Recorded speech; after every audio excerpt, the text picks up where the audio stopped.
Welcome to the My Creative Days podcast, where we will talk about all things DIY, home decor, decorating tips, and creating a beautiful home on a budget.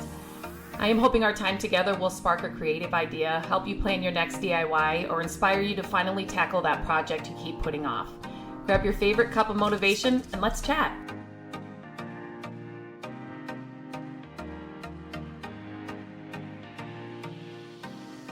Hello, and welcome back to the podcast. Today, I'm going to talk about it's like hardware 101, how to choose the right hardware for all your projects. And so this is something that recently came up in an email. And so I wanted to kind of give you these tips and kind of these things that have helped me along the way and that I've learned along the way through the furniture flips I have done over 20 years, the houses we have flipped, just working in our own house and all the DIY projects I share on YouTube and on the website.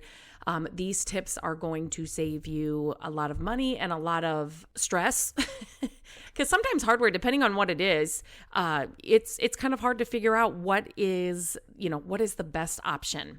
So I'm just going to go through a couple of tips here and kind of break them down a little bit, and hopefully this will help you on your next project. So number one is understanding your project needs. And so obviously it's going to look different for kitchen cabinets or a bathroom cabinet, and your furniture flips might look a little different, but you need to understand size, weight, style preferences. If you can at least know those things going into a project, just to narrow it down, because hardware is so it's not a small area, it's not a small topic. And so it can get very overwhelming very, very fast. So like for your kitchen cabinet hardware, just determine the size and the weight of the cabinet doors and drawers. So, depending on what the cabinets are made out of, is really going to help you pick out the right hardware. Are they heavy cabinets? Are they not really heavy cabinets? Do you need a more substantial pole or knob or whatever it is? Knowing the size and weight of the cabinet doors and drawers will help you pick out the right hardware. Consider the style of the kitchen or bathroom. This can go, this is for any room in a house. I was just trying to break it down between furniture flips and like cabinets in your home. So the style, is it modern? Is it traditional? Is it farmhouse? Those questions, again, will help you narrow it down so it's not so overwhelming. Assess whether knobs, poles, or a combination of both would best suit the functionality and the aesthetics of the cabinets. Sometimes, and again, I'm trying to make this as not as specific, but you can have a combination, or sometimes it's just they're all going to be knobs, or they're all going to be poles. You're going to take down your upper cabinets and just have bottom drawer cabinets, or, you need to take into consideration those kinds of things. Do I need poles? Do I need knobs? Do I need a combination of both? And then another thing is, this is not like, don't make the decision about this, but this can really, this has narrowed down the decision for me on a lot of projects, both just furniture and then cabinets, but take into account the existing holes or the hardware placement that is already there. That just may help narrow it down a little bit. Like, do you like where that hardware is, on a cabinet or, again, on a furniture piece? Do you like where it is? If you do, then that's going to help you narrow down your search so much better, because you're going to know that you need a 2.5-inch pole, or, you need 3-inch pole, whatever it is, because you like where they are. So you don't have to make new holes, and you know exactly the size you need. So you should only be searching for that size. And so that's going to help, narrow it down as well. For your furniture flips, it's kind of the same stuff, but the type of furniture being flipped, is it a dresser? Is it a nightstand? Is it a cabinet? What piece are you flipping, and what kind of hardware do those pieces normally need? The overall design style of the piece, and how the hardware can enhance or complement it. I love it when I'm picking up furniture pieces to flip, and it's like all you need to do is change the hardware, because, it's an old, piece from the 60s or the 50s or something, and they have the worst they just changed out the hardware and it does not flow at all. And all you have to do is, come home and find the right hardware, and it's just going to make all the difference.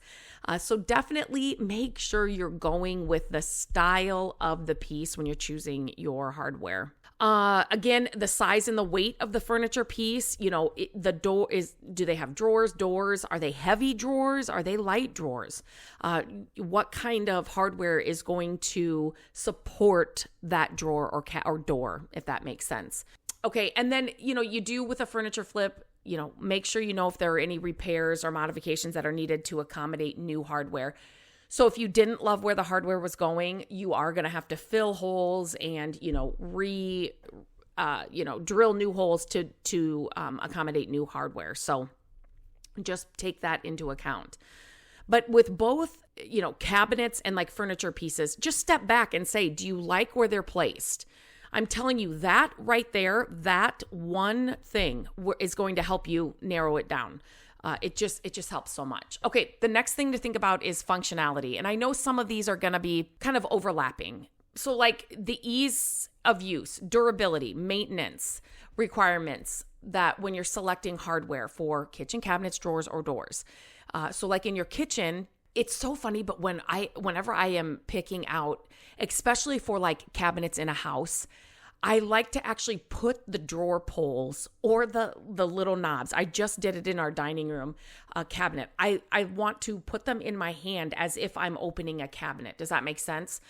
So if it's a knob or if it's a pull, I don't want real tiny little knobs, or you know what I mean? Like I want it to feel good in my hands, and I know which cabinet it's going on. Put them in your hands as if you're going to pull them to open something. So easy to grip, comfortable in your hands. And then especially, for those cabinets and even like a dresser drawer, those that are opened all the time. You're going to have this in your hands all the time, every day. Like you just want it to be comfortable and make sense on the cabinet or the piece of furniture. Soft close hinges. So when we talk about hardware, it is not just, your knobs and pulls. It's hinges too. So soft close hinges are great. Those just prevent slamming and ensure a smooth, quiet closing of the doors. We don't have those in our kitchen at all, but we do have it in our bathroom. We put a new vanity in there, and I absolutely love them. If I had to choose, I would want those in my kitchen for sure. You want to make sure that you're selecting hardware that has a durable finish. So again, especially on those pieces and those cabinets that you're using every single day. Just think of like kids, messy hands coming in and they're grabbing the snack cabinet drawer or cabinet handle all the time, every day. And so that when you are having to clean the hardware, they're really durable. They're not going to tarnish. They're not going to corrode. They're not going to the finish is not going to come off. For furniture flips, so one thing you may run into are drawers that don't slide well, especially if you're picking up older pieces like we do. So drawer slides and those kinds of things might be something you're looking at to make the drawers go in and out better. Choose knobs and pulls. This kind of goes back to what I said earlier, that are proportionate to the size of the furniture piece. Like I have rescued some pieces that are like the knobs are massive or they're just so tiny for the piece. Like, and the more and more you do this, like you'll see a piece and you'll be like, oh my gosh, this doesn't work at all. You'll be able to tell right away. So just make sure that they are proportionate to the size of the piece, the actual drawers themselves. I'm just thinking of some of the pieces we have rescued over the years, and it's like, oh my goodness, it's just so funny. Okay, so the next one is match hardware to style. So this one, again, I kind of already talked about, but you want to make sure the hardware goes with the style of the cabinets of the furniture piece. Again, the furniture piece, you've got like a 40s piece and you've got 1990s hardware, same for your kitchen. You really want to, or bathroom, you really want to stick with the overall style of the space and of the cabinets. So cabinets, come in so many shapes, styles, all kinds. And so getting that right hardware, again, once you know the style, it's going to narrow it down. Definitely know that. Definitely know the direction you want to go. Next is quality matters. So this I kind of talked about it, but you want to invest in high quality hardware. And when I say that, I don't mean that you have to buy hardware that's $60 for a pole or, one pole. Always check your estate sales, your habitat restore shops, yard sales, whatever. Always be on the lookout for hardware, especially if you're a furniture flipper and you do this often. I pick up hardware whenever I find it, in certain quantities. I really like to find 8 if I can. Like 4 is pushing it, just because a lot of times you don't just need 4, but if you keep picking it up over time, you will have the same 4 in your stash. So I tell everybody, especially if you're flipping furniture, always be on the lookout for hardware wherever you are. And you will once you start doing it, you will come across the same ones over and over again. It was like, whatever it is, 60s hardware that, people are taking off pieces and then putting new on. But you rescue a lot of the pieces from that time frame. And so, you'll just have a lot of them in your stash. It's amazing to have that stash and to grow that stash, because you are going to save so much money on your flips, because you can just go to your stash and you're getting them for 50 cents or, $2 a bag or whatever it is. And those older hardware pieces, they are usually great quality. Some of the newer stuff, you just want to make sure that it's going to, again, daily use. It's going to withstand that daily use, and it's going to stand up for the test of time, especially with those drawers and doors that you're opening all the time. So, things to look for when you are evaluating the quality.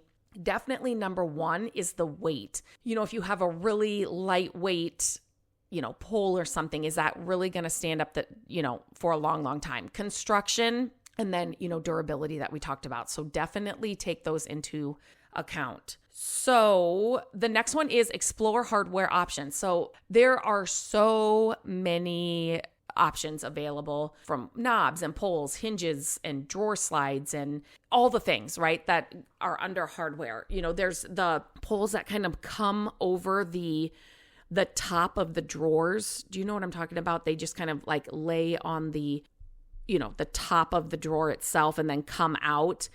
There's just so many options. And so, but I say this because I want you to explore all the options when you're doing this, but you definitely, with some of these other, tips and things to think about, you want to also narrow it down, because it gets to the point where you're like, I'm just going home. I just can't do this anymore, because there are just so many options. So, some of the other things that I've talked about before this is going to help narrow that down. But make sure that you're looking at all the options, because you may find something or an option that you didn't even know existed. Once you narrow it down with the style and the size and the weight and the, all of that, like I talked before, then look at what the options are left, and then really choose, which one feels good in your hand, which one, is the best to be used every day, those kinds of things. Mix and match. So this is kind of fun, especially in like a kitchen, or where you have, sometimes I do this on dressers or pieces of furniture that have multiple drawers or doors, depending on what I'm doing. But mix and match some different styles and finishes and materials. I know this isn't for everybody, but I just wanted to put it in there, because there are sometimes when, like I said, I like to find 8 of a pole or a knob or whatever for my furniture flips, but sometimes I've got 6, and then the top 2 drawers, I'm like, wait, it could be fun, to do the top 2 drawers. It's something else, something smaller or something, so there are times when mixing and matching really just add a little bit of something, personality and character to a project. So definitely don't think you can't do that.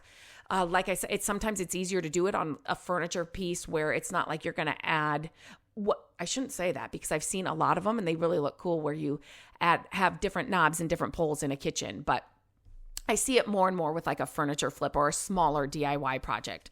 So definitely be open to it. But it's not like you have to do it, but be open to mixing and matching.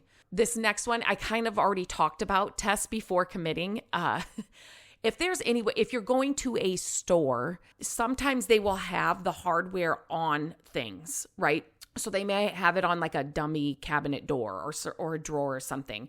So you can definitely, like feel them opening a drawer or feel it opening a door. But like I said before, I put the hardware in my hands and feel like, okay, this I could open every day. Yep, this is going to be comfortable. Or you definitely want to test before you commit. This next one is budget wisely. So hardware is one of the most expensive things hardware is expensive. And so that's why, especially if you're a furniture flipper, I tell everybody I'm coaching inside the academy, you want to pick up hardware whenever you see it. Build that stash. Because it is so expensive, and if you're flipping furniture for profit, it can make or break the profit that you are, depending on the piece and everything else. But hardware can get expensive.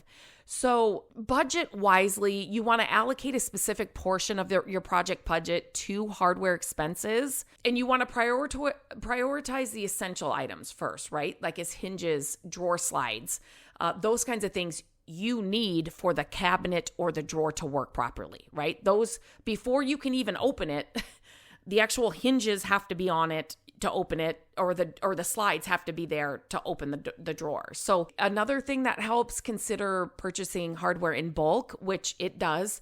Like there have been many times I've been at Home Goods, and with Home Goods, you never know what you're going to find. It's not like you can go get the same thing over and over again, but they have larger packages of hardware. Obviously, Amazon has a ton of options. And when you're buying in bulk or like the multi-packs, do you know what I mean? Like you may get like a multi-pack, let me see, 8 poles and 8 knobs. Those are sometimes cheaper than buying one-offs. Do you know what I mean? So look into that as well. And then the next one, I always get ahead of myself. So I go through these, my notes, and then as I'm recording the podcast, it's like they kind of flow together. So shop at discount home improvement stores, Lowe's and Home Depot, but think about too, TJ Maxx, Home Goods, those kinds of stores, Target, Walmart. Look online. They have a bigger selection online as well. So just look for, options in all the places. Obviously, look for sales, clearance items. So Hobby Lobby is another place that has a lot of hardware.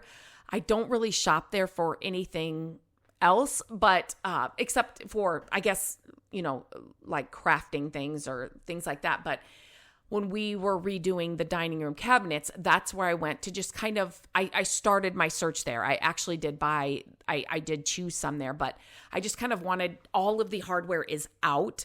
And I knew I wanted glass, and I knew I needed poles and knobs, right? So my choices were already narrowed down. But then I wanted to go there and like feel them all. But then they do have sales like every other week or every third week, whatever it is, all of their hardware is 50% off. So the day I went in, it wasn't. And then I just waited for the sale to hit, and then I went in and got them all for a lot less money. Side note, I didn't have this in there, but I didn't know Hobby Lobby did this. But when I was checking out with my hardware, one of the hardware, they were priced different prices. So when you're at Hobby Lobby, I shared this on my Instagram stories, and she's like, oh, there's 2 different prices. And I thought I had grabbed 2 different knobs, and I was like, oh no, I need, whatever it was. I need 9 of the same knobs. So, and she's like, no. Sometimes when products come in, they are priced differently. So I will give you the lower price. I was like, what? So make sure when you're at Hobby Lobby, you are definitely looking at the prices. And it's funny because when I shared it on Instagram, I had so many messages from people that are like, yeah, I've caught it many times. So if you're going to buy something at Hobby Lobby, just make sure you look through a couple others and see if there's a cheaper price. I just couldn't believe that was actually a thing, but I guess it is. So look for sales, clearance items, discontinued styles, those kinds of things. When they're trying to push them out, you can get great discounts on them. And if you're somebody that's looking to do your kitchen cabinets or whatever, just be on the lookout for those things, because that's the time to score them at a great, great price. Okay, so this is the last one. The next one is DIY hardware updates. Now, you can, and I've done this before. So you may have 8 knobs for a dresser project, but they're silver and you really need gold. You can change it, right? Especially color. Size, obviously, that's not going to help you, but you can definitely change the color. Painting, refinishing existing hardware. Rub and buff is good. Metal paints, spray paint. You definitely want to make sure that you're prepping and really clean that hardware, especially if it's not brand new. You want to do that first. And you want to use products that are designed for heavy use for hardware, because some of those, that paint's not going to stay on there. And I quickly, with our bathroom vanity, when we were redoing our bathroom, that was a couple years ago, I can't remember, but the vanity we got, I loved it, but it came with silver. I'm just not a silver person unless it's tarnished silver. Like, I love the look of that, but the bright like silver, I didn't like the knobs. And so I just grabbed a can of spray paint because I just wanted it to be done, that we already had here, and it just wasn't made for that. So over the year, it just kept, coming off. And so you definitely want to make sure that you are using products that are designed for that. So I am going to leave a link to a post in the show notes that will, give you some more ideas, and, might go more in depth with some of these. But I know this is something, it just came through in an email, a conversation. So I just wanted to share these tips with you because they have helped me over the years to make sure that I am getting the right hardware for every project that I'm doing. So if you found this podcast helpful, please share it with your friends and family. I always appreciate it when you share the podcast. We love to know that people are finding it helpful or entertaining. And as always, reach out to me on email, lindsay@mycreativedays.com. I love hearing from you. It helps me know what kind of podcast to record. You can also shoot me a message on Instagram @mycreativedays. I never share your name. It just gives me some content and ideas for what you want to hear on the podcast. So until I talk to you next time, I hope you have a great day. Hello, friends. Thank you so much for listening to the podcast. I'm grateful that you tune in every week and that you share the show with your family and friends. I love having creative chit chats with you, and my hope is that this podcast will inspire you to try a new project, start a DIY that you've been putting off, and decorate your home exactly how you want it. There are a few ways you can help us with the podcast. Follow the podcast so you don't miss an episode. And if you could take a few minutes to leave the podcast a review, that would help us so much. Again, thank you for being here, and I look forward to our chat next week. Bye-bye.